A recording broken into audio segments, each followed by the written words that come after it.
Hey, Andrew. Hey, Justin. Want to talk about the World Series? Nope. Welcome to the AudPod, where we're talking Kitchener Rangers hockey with the oddballs themselves, Andrew and Justin. Take it away, fellas.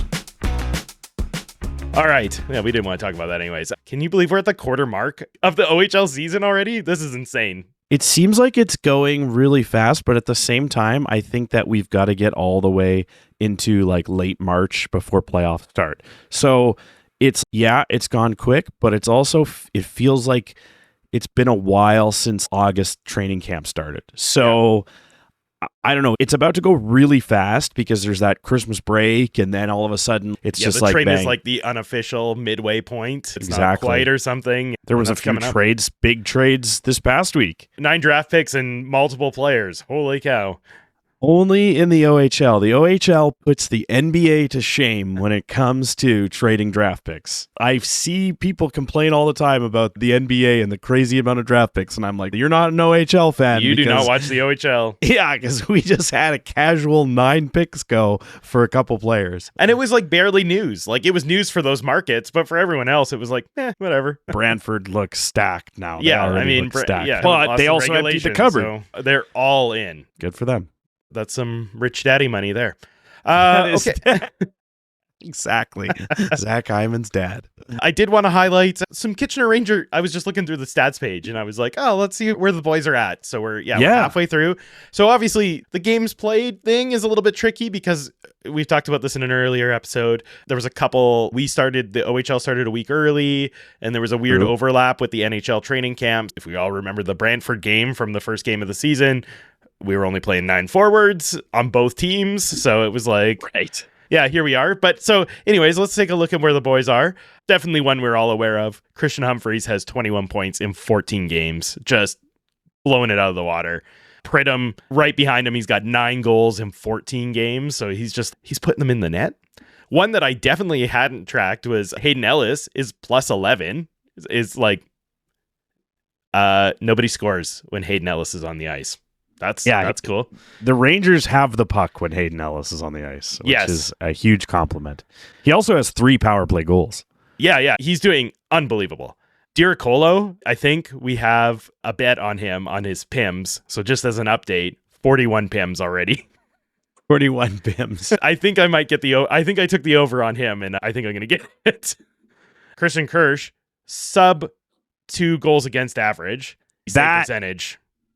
920 save percentage and a 1.99 goals against average. Yeah. People do not understand like the level of difference between that's a crazy stat in the NHL, and the scoring is higher in the OHL, and the save percentages and the goals against average are worse in the OHL. We're watching a crazy season. This is starting to get into our guy territory with Jackson Parsons. I'd love to go back and see what his stats looked like after the same amount of games played last year. I'm telling you, Kirsch might be winning. Like I know, at this mark, like 10 at this. So he's played 10 games. If we looked at, I would say because of the poop game against Windsor last year, Kirsch has better stats this year after this many games. Now, probably Again, the flu game was what it was. Yeah. But yeah, this is crazy. We're watching these are 2 goalies right now play very well. I mean, not to spoil anything, but it helps when on this weekend we had 0 goals against. My favorite weekend so far. Yeah, it's awesome. 10 games played for Kirsch. He's 8-2. So it's like, he's also winning everything. Yes. So the team is 11-3-2-0, and they have points in their last 6 games. The most important stat, they are the 2nd in the OHL power rankings. Yeah, the most important, the arbitrary power rankings. I think this team has played well to this point. I'm very happy with the way they've played. They still don't have 3, potentially 4 of their regular players in the lineup. Maybe Friday. So while Brantford's out there sending out 9 draft picks and 3 players for 2 very good players, don't get me wrong. Yeah. They got 2 very good players, but we're not a Brantford podcast. these acquisitions, these guys coming back from injury and perhaps something else, these 3 or possibly 4 players coming back, so cryptic, it's going to be like a trade. It's going to be like bringing in guys to bolster your team. Yep, and you get them for 40 games before playoff. Yeah, and I'm trying which is actually the amazing part about the Brantford trade too, is like they made their big trade, but they didn't make it at the trade deadline. They have so much more time to work into the team. It's very savvy because I was listening to the OHL podcast. We're going to reference them a ton of times on this podcast today. But Mike and Dan made great points in the sense of the fact that it made sense for both organizations, right, to make these trades at this time to capitalize on the directions the teams are going. You don't have to wait till the trade deadline. It makes sense to me. Whereas to me with the Rangers, I see a lot of Rangers fans on certain fan accounts asking for a trade. And I'm like, what are you trading for? What are you trying to shake it up? The team doesn't have arguably one of their best offensive players in Luke Ellenis right now. They don't have one of their steadiest defensemen. Their best shot blocker by far, Carson Campbell. Yeah. Right? They don't have the dented soup can himself. Yeah, exactly. They don't have Andrew Vermeulen, who maybe some people would want. This is funny. This is where it gets funny in the OHL. Some people might say that Andrew Vermeulen isn't potentially a game changer in this lineup because he's going to play bottom 6. But people also don't understand that Andrew Vermeulen is built like a man and plays men's hockey. And that in the OHL is a game-changing aspect for a player. When I was down last year at the downtown showdown, he actually jokingly fought another player and it on the Rangers, as a joke. And it was this adult man is attacking this boy. That's just he's grown and some players are 16 years old. And so I think for a guy who needs to be physical, he's an important player. He's an important piece. I hope they get him back soon. Now, that brings us, it feels like a natural time to talk about the dented soup can himself, which is a loving nickname. Yeah. Not an insult at all. We are not calling him botulism. He is back tonight. Yeah. Carson Campbell returns to the lineup tonight, which is crazy because the deepest part of this team, which, is saying something because we just had 2 goalies go back-to-back shutouts, and we have all these players with double-digit points. But the deepest part of this team is the defense. Yeah. By far. If all these guys are, where they are. Max Diracolo might not get into the lineup if these guys are all healthy, right? Now, course of a 60-game season and playoffs, you're going to have injuries, right? It's going to happen, right? 68 and some games. Suspensions. Yeah, 68 games, and it is what it is. You're going to have suspensions. You're going to have injuries. Guys are going to get lots of minutes, and it's going to be good because sometimes they run 11-7. So I'm not worried about guys getting playing time because the one thing this coaching staff loves to do is cycle through the team through the players. Yep. Everybody always gets time on ice. That's not a problem. Everybody's developing.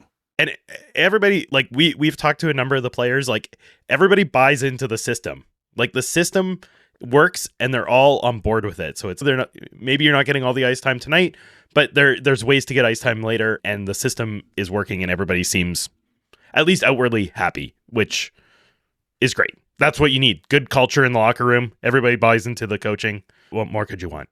You can't ask for anything more than that. And I think that's set from the very top and everybody falls in line, and you've got star players, but they're not disgruntled because the bottom line is, I would love to know the time on ice for some of these guys. That's not a stat that's readily available to us, but some of these high-end guys could play more hockey. Yeah. But what's the point if you're winning? You're 11-3-2. Yeah. You're 11-3-2 without veteran players. Yeah. Ain't broke, don't fix it. Exactly. So I'm excited for these returns. Let's put it that way. Yes. Possibly for returns. Rigby? Possibly for. We got rid of you last week. Yeah, no returning for Rigby. No, He's gone. no. We've exorcised that demon. Well, till next year. Okay, speaking of the OHL podcast, they were having a great conversation that they included you in on the OHL podcast, Andrew. They were talking about games on Halloween. So, of course, the first game that we're going to recap this week was last Friday against the Sudbury Wolves. It was Halloween night. The odd looked a little empty. Not as empty as Brampton the next day, but pretty empty. Our game on Friday. It's true. Dan and Mike were having a great conversation about should the OHL even plan any games, because the point of the OHL is to be more family inclusive, and that's a big mandate of theirs. Making people choose between hockey and Halloween, maybe not the best idea. Andrew, you and Mike had been chatting, not during the podcast, but before their podcast, obviously, and you had a great idea. So just share it so that we all know what it is. Yeah, I think I agree with their take that like we can just avoid Halloween. Like it can just be easily avoided, and you don't need to go head to head with Halloween. Especially there was a baseball game happening, which the whole world was watching. But my idea, which they referenced with a great little shout out to the pod and the Oddballs, was that back home in Edmonton, like honestly, October 31st, there can be snow, there can be wind, there can be like sub-zero temperatures. In fact, I was talking to my mom today, and she told me that today, which is the 5th of November, is -5 out there. Contrast that to here, it's +9. It wasn't warm out today, it was wet, it was cold, but like it's -5 there. So we can have full-on snowstorms. It can be awful on Halloween in Edmonton, and a lot of times you go to the shopping mall for your trick-or-treating, and you walk through the mall and the stores do it, right? It's not an unheard of thing. And I thought, you know what? If you do want to go head-to-head with Halloween, we only had 17 kids come to our door. Now, I think that was one, because of the baseball game, sure, but also because like it was kind of really windy on Halloween, and it was just kind of like one of those nights that like it wasn't nice to be outside. It's that cold where like you put on a jacket, but it's still cold because the wind is blowing at you. Why not have local businesses set up through the Odd that could apply to hand out candy to kids? You could have little stations set up. You could have kids walking through. The Odd is this great big cavernous, wonderful space. The concourse has lots of nooks and crannies. You could have all types of stuff, especially with the emphasis on like the local business being able to participate.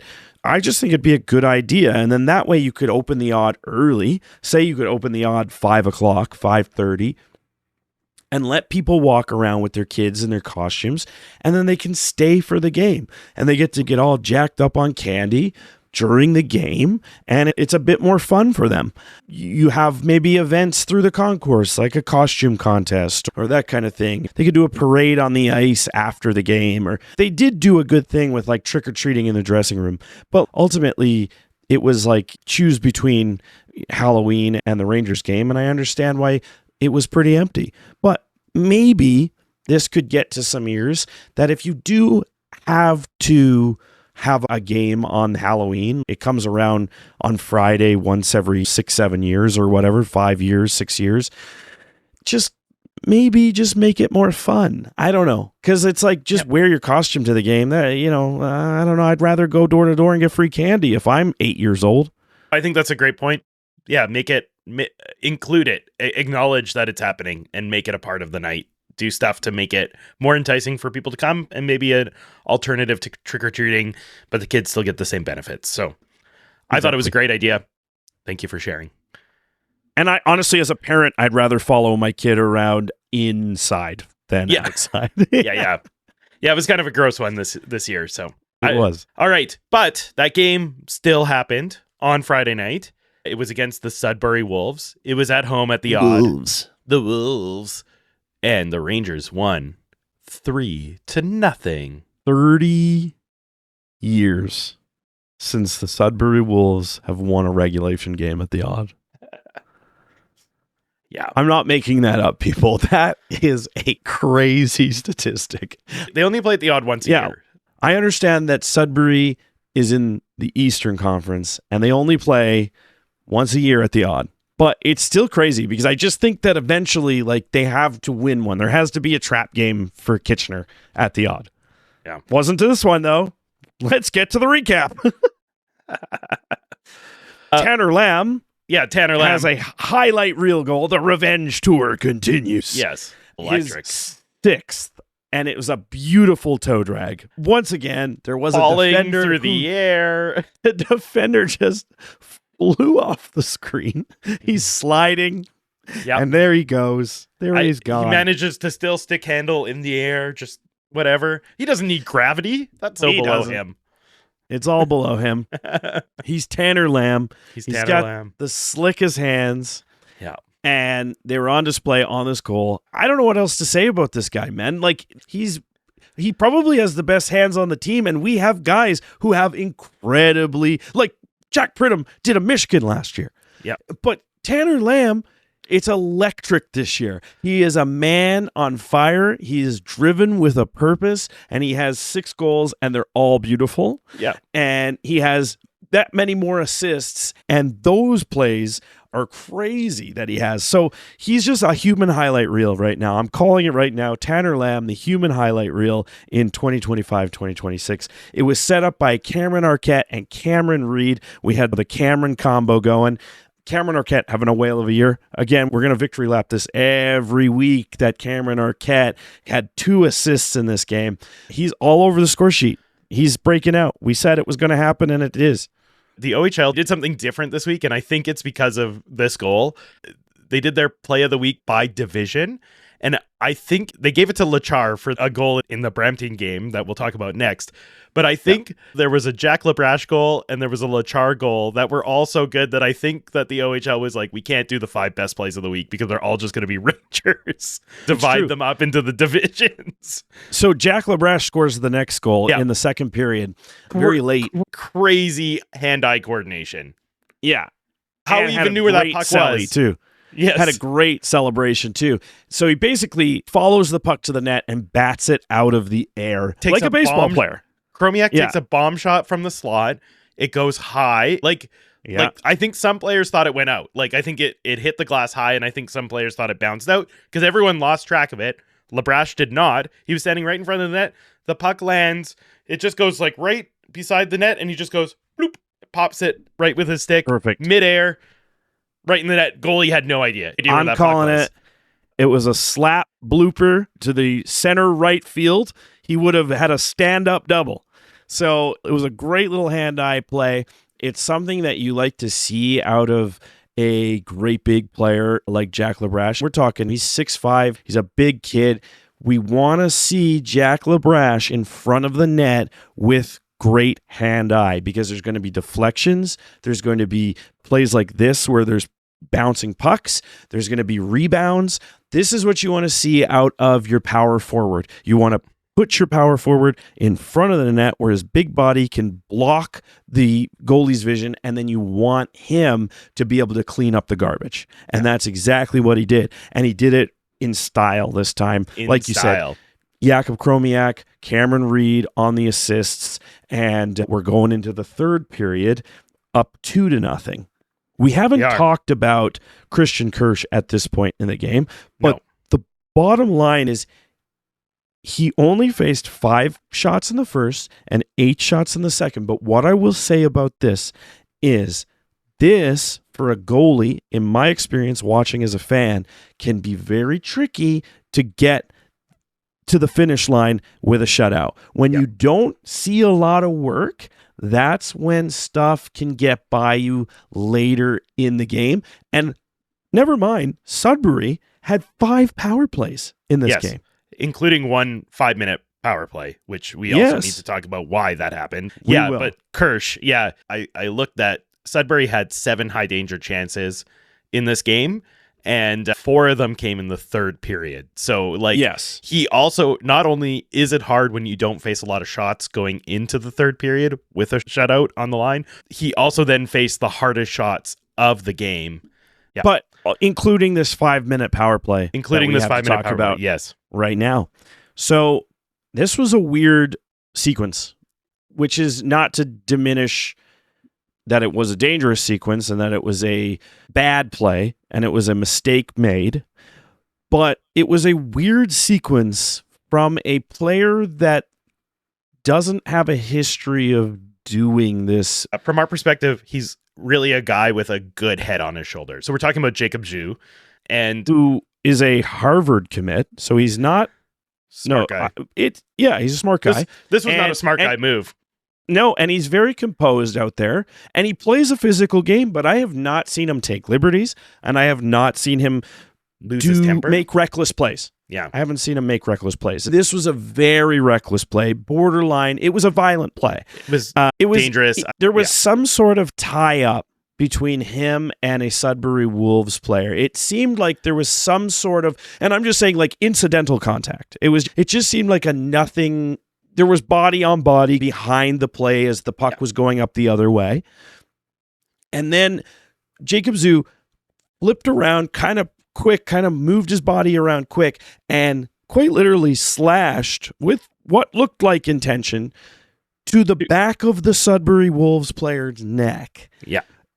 Two-handed on the sounds. Yep. I will say, judging from his reaction when he was in the box, he seemed to be pleading his case of something. It was behind the play. There was like not a great camera angle of what was happening prior to it. We just saw the result, and it doesn't really matter what the context is. You can't do that. But I am curious about what was said in the disciplinary hearing because Jacob Zhu only received 4 games suspension. Yeah, and it seems like that kind of an action typically gets, even for first-time offenders, can be that 6 to 10 game range. I was thinking about it in the context of the Marty McSorley on Donald Brashear slash to the head, where he's chasing him down the ice and he just comes up from behind and hits him with the stick in the head. I think that ended McSorley's career. McSorley was at the end and towards the end of being a relevant player in the NHL. He was always a tough guy, but I think he was suspended for the rest of the season. And don't get me wrong, he was a rough and tumble guy who probably had a track record of suspensions and stuff at that point. But that was like, you're done, you're off the books. And I think that was it for him. I don't think his career is defined by that by any means, but that was a defining moment for sure. Now, this is the OHL, and we're talking about teenagers, and we're talking about a young player in Jacob Zhu.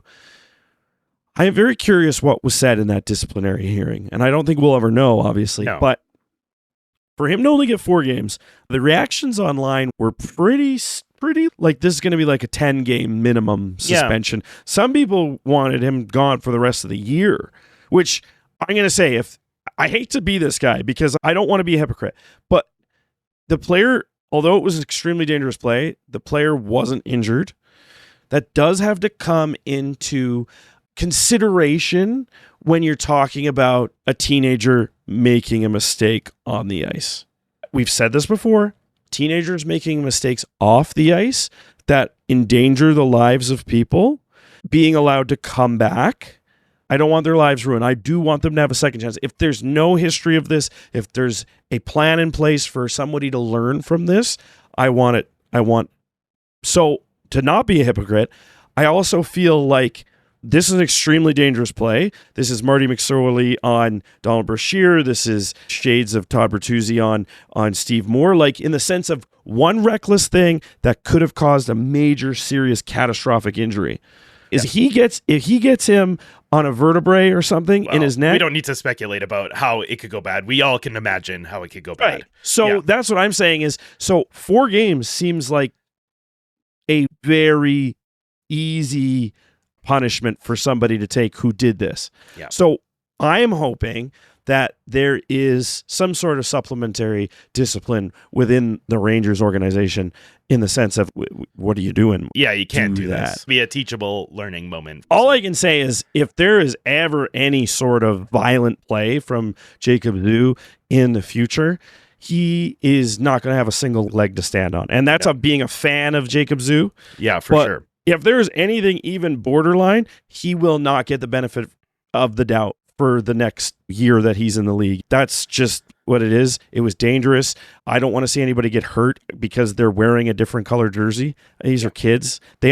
Most of them all know each other and love each other and are buddies. So I just judging from social media interactions that guys on other teams all know each other, played Bantam with each other. It's all a brotherhood. I'm just hoping that there's something beyond these 4 games that goes into the teaching of this was a much more dangerous play than a slew foot. Like it just was. Yeah, for sure. Yeah. All right. And then to end this game, Pridham got an empty netter. So that was a nice way to just seal up this game. Yeah. And then Saturday, the next day, we went all the way to Brampton. We saw the Steelheads and we beat them 4-0.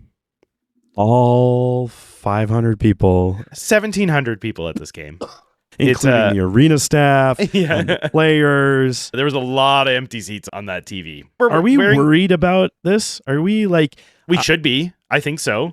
We're talking about expanding the OHL, and we have an Arizona Coyote situation happening. And and they're in like the hotbed of hockey. Like, I get it. They were the Toronto St. Michael Majors. They were the Mississauga Steelheads. They've bounced around a little bit, but maybe it's, I don't know, is it Brampton? I don't think they had attendance in Mississauga either. So are we worried about this? As OHL fans, are we saying, like, how do we expand this league if also this... I just want to talk about this for a second because I feel like this is almost more interesting than the game. As fellow OHL fans in the market, isn't this bad? Like, with potentially players being able to go to the NCAA? Look at how many guys jump ship. Jack Ivankovich being like the Porter Martone. Their rink doesn't seem that nice. It doesn't seem like they have any facilities. It feels like a problem. I know the league talked to the Petes about upgrading their facilities to prevent like attrition. And I feel like Brampton should be even more in the hot seat than the Petes. At least the Petes have a storied history and have fans. Yeah, and I think about Niagara and all the shady dealings and all that weird stuff going on with ownership over there and how they got slapped on the wrist. And I don't mean to minimize. They got punished, like they got in trouble, and the Petes are getting like a warning. Is there just money in this organization? What is the deal here with the fact that it just looks like if the league wasn't as healthy as it is, this would be a team that would fold. I just don't believe it. It's weird. I would love to get in the commissioner's ear and talk to him about, like, why isn't there some sort of discussion on, like, where are we putting Brampton? Yeah, or ways to get people to the Brampton games. Like, I'm sure they're having those conversations as an organization, but it feels like there should be more of a push. Like, Agreed. It feels just dead. I don't know. I haven't watched any other Steelhead games this year, but this game, they did not really feel like they got a lot of shots on goal, but it didn't really feel like an inspired game by the Steelheads. No, and they had been shut out the night before too, so they're like, obviously. Yeah, they were not having a good weekend. They were on the very opposite end of things. And this is what I'm saying, though, is like with the league, you don't want players to have this experience. Sure, there's always going to be bad teams. There's always going to be a bad team. You're always going to play on a bad team. Yeah. Doesn't mean you can't develop well. But if it's just like a negative atmosphere where it's just nobody cares about us, nobody wants to support us, why would I go out there and try and, especially if you've already been drafted? Well, you're just like, I'll just go to the NCAA. They all went they had a full roster, and now it's not a full roster. Decimated. All right. Speaking of decimation, this was a 4-0 victory. And although Brampton took a lot of shots, I felt like this was one of those games where, with Jason Schaubel getting his first shutout, I felt like Kitchener just controlled this game. It could have been a larger margin of victory. That's what I'm trying to say. I was pretty worried in the first period, so we didn't score in the first period. We had a 5-on-3 power play, and it's hard to find bones to pick about a no goal against weekend. But we were 0-7, 0-5, 0-6, something like that for our power play this weekend. And it's almost like at the end of the power play, I'm like, oh, thank goodness. They have all their players back. We can play our game again. I don't know what it is. Like the 5-on-3, like we did not get opportunities. And I'm like, we had a 1 minute and 59 second 5-on-3 power play. And we never really took a dangerous shot. But that's what I was saying is it could have been a 6-0 game because the power play didn't do anything. Yeah. We only had one more opportunity and it looked as uninspired as the others. So, and I will say that I felt like because the Rangers were up 2-0 in the second period, halfway through the game. Yeah. I felt like they're probably going to get less power play opportunities just because like game management. I hate to say that's a thing, but it's definitely a thing. It is definitely a thing. And ultimately, like they didn't need them. They really didn't need them because the team seems a little bit more comfortable on certain weeks, 5-on-5 scoring. I don't know what it is because last time we were talking about special teams, we were raving about it. We were talking about how the Jews said if you're scoring on power plays and you're killing penalties, you're going to win games. And here we are now on the other end. The penalty kill is working. No complaints on the penalty kill this weekend. That was like 12 kills or something those 2 games. It helps because if your best penalty killer is your goalie, you're going to have a good penalty kill in the sense of if he's not letting in goals, then statistically speaking, you're going to look like you have a good penalty kill. So I'd be interested to see. The very close second best penalty killer was definitely the breakaways by Jack Pridham.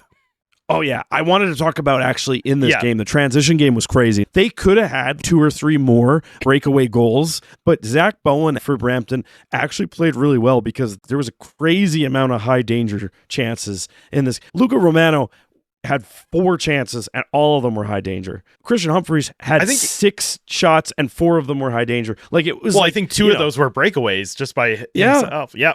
Yeah. It was nuts. The team was like electric and on fire. Their goalie played well. He did not get the flowers he deserved because his team didn't show up in front of him. No, and he doesn't even really have great statistics because he's let in 4 on 28. But that's you look at the tape and you're like, man, he played a great game. No, yeah. That's all-star level goaltending that he put up. Yeah. So like you said, nothing happened in the first period. There was no scoring. Jack Pridham gets it started early, though, in the second period. Like you said, on that breakaway, which he just turned on the Jets, which we know he can. Yep. He's probably we know for a fact he's our go-to guy. If you've got a penalty shot or a shootout or a breakaway, this is the guy you want. I think he's the breakaway guy on the team. Christian Humphreys sets him up on that. Then another guy that we talked about, and we were like, this guy has the skills to score more than 3 goals. Guess what? He's already got 2. Yep. Alexander Bilecki scores his 2nd of the year, assisted by Jakub Kromiak and Christian Humphreys. Humphreys all over the place all the time, by the way. This was a goal where I was like, oh, I love seeing like a young player just like you could see his thought process because Kromiak passed him the puck and he was looking for a pass. Like he was on the point. Kromiak, it was like a blue line pass. He was looking for a pass. And he looked forward, and there was just nobody in the slot. Like the slot was wide open, and you could see the light bulb light up above his head. He was just like, and he just rushed forward so much, got in the slot, and just bombed it. There was nobody there. He was all by himself, and it was awesome. Like it was so nice to see him like just see that moment, and we could all experience it with him. And he's a defenseman, but he has a great release on his shot. A snappy release on his shot. Again, like I said, I'm not surprised because we saw him play and we felt like there was potential there, and it's happening. Yeah. And that's why Central Scouting listed Bilecki as somebody to look at. They should be watching him after that play. Hopefully in Brampton. There was nobody watching him in Brampton. No. But then we got to the third period, and then we had an effortless goal from Humphreys. Yeah. It just looked like a standard play for him. Yeah. That's the thing, though. That's what he does. We talked about the spinorama, no-look, backhand pass to the slot. It was so routine. It almost works against him because it's like you're watching, you're like, okay, this is basically poetry in motion here. Yeah. But it's like he doesn't express the effort because he's having, I think it's honestly, I listened to his mic'd up. You can go on the Rangers Instagram and listen to his mic'd up. I think it's just because he's having so much fun. I think he's having a great time. I think he's just having a great time playing hockey in Kitchener, and I think that's why he came back. I think that's why he talked to us on the pod, and he said this is where he wanted to be, and he had such a wonderful time, and in contrast to what his experience was at Michigan. And I think it's just, you could just see it. He's so relaxed. He's so smooth out there. He's like the best offensive player by a margin right now, and it's just so good to see because he's such a good dude. And that same relaxed comfort that he brought to the pod when he came on, that's just him. That's just who he is, like on the ice in the game.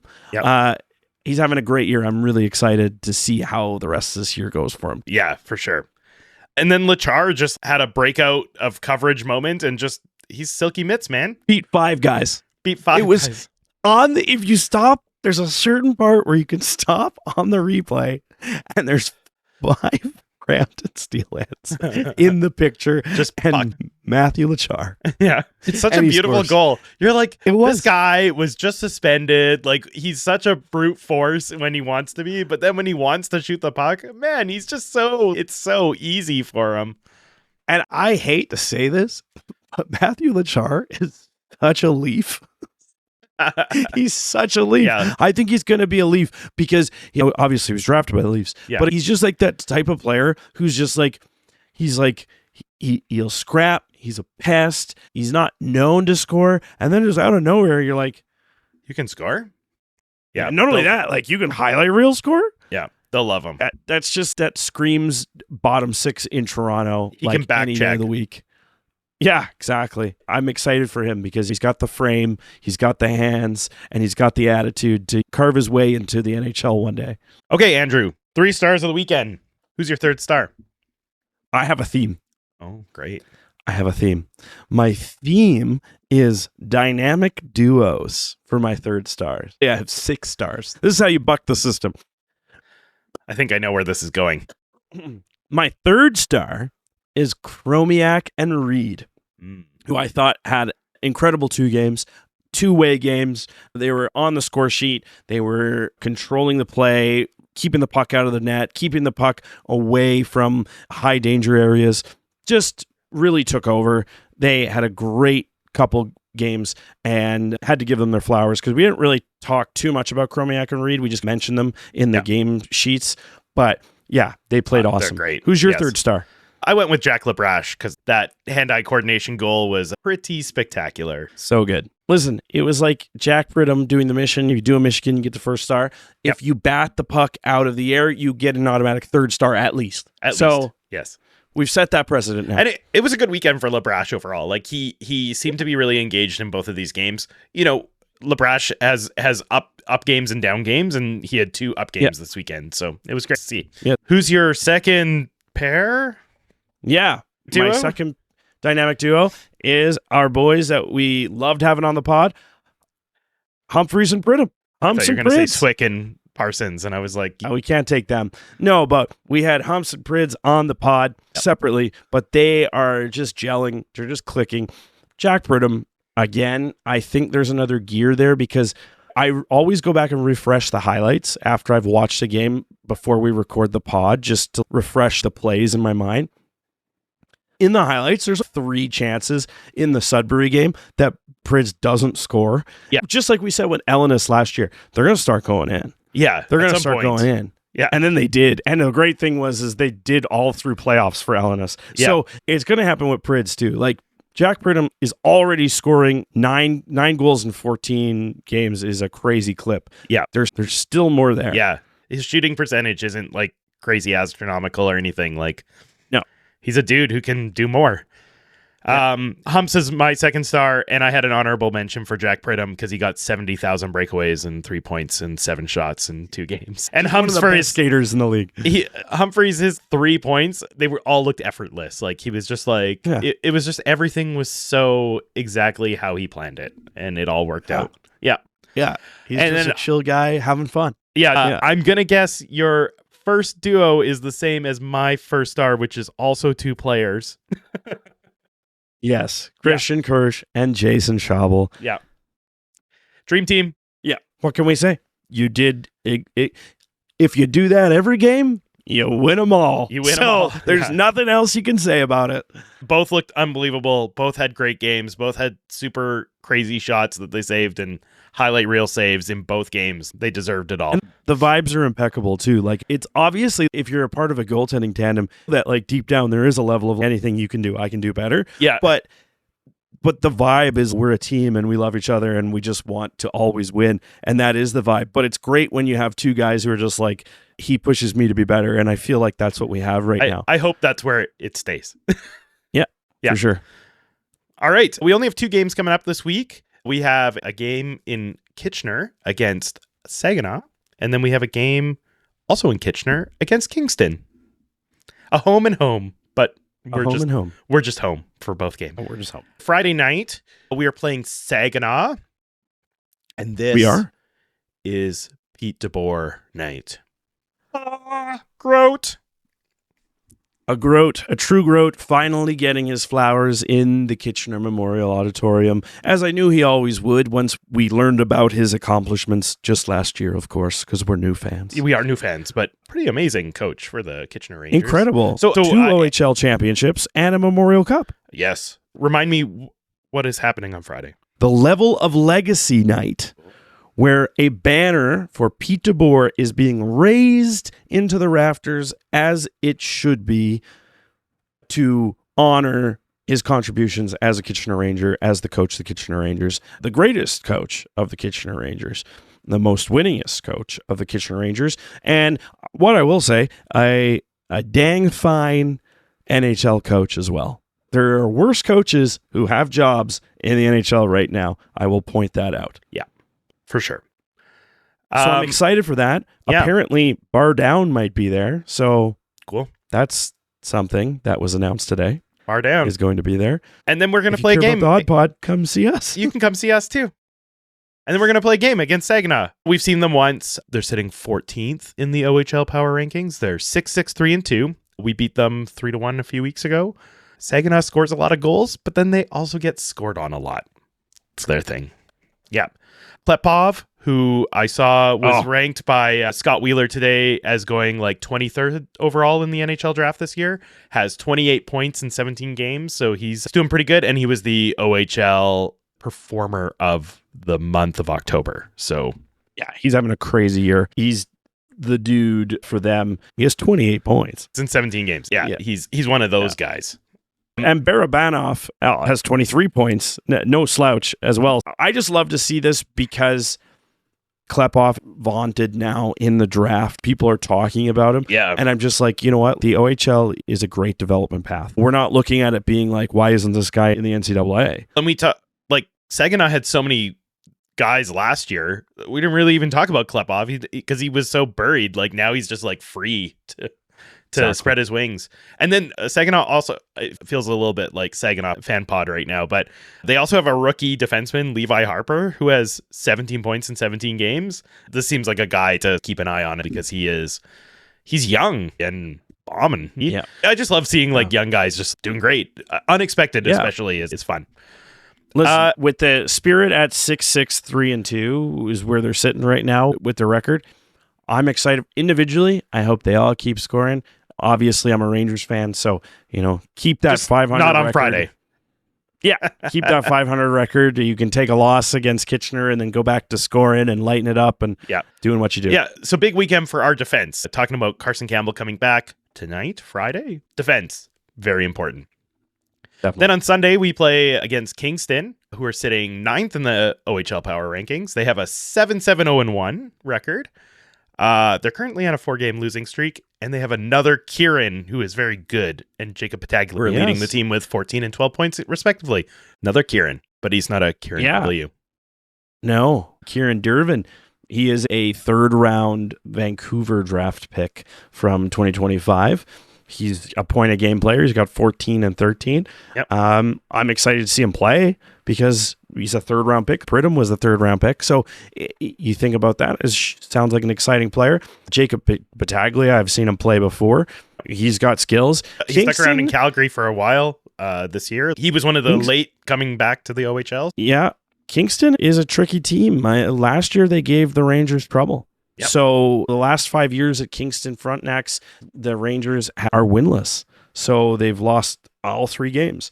But in the odd, they've won all 3. So it's a tricky matchup here. It's obviously very reliant on travel, is what I'm saying. Pretty tricky games.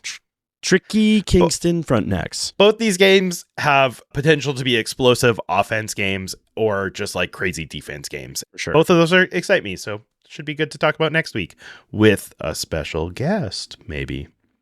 Ooh. Depending on, you may notice Andrew and I have slightly lower voices this week because we are both sick, which is why we're also recording at home. And we were supposed to have a special guest this week.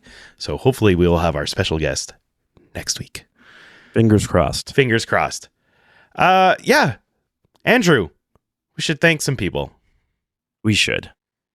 Kim Bourne. Papa Bourne. Director of Branding and Marketing. And Rigby the Raccoon Scooper. Marketing.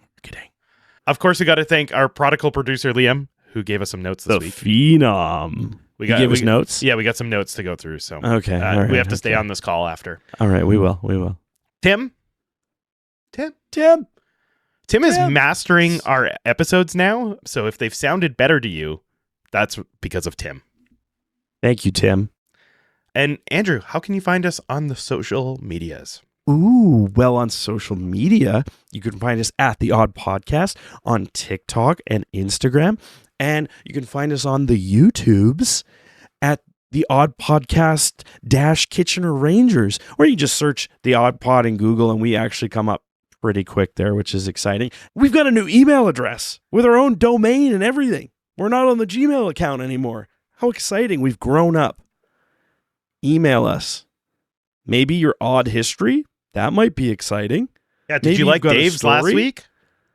Tell us. I loved it. Me too. Email us at hello@theoddpod.com. You can also just go to theoddpod.com and get our episodes there. Make it your homepage. Oh, make it your homepage. Make it your homepage. There's no ads on there, so it doesn't actually benefit us at all for you to make it our homepage. Thank you for listening. Andrew, you can find us at... Well, tonight at the Kitchener Memorial Auditorium. See you at the Odd.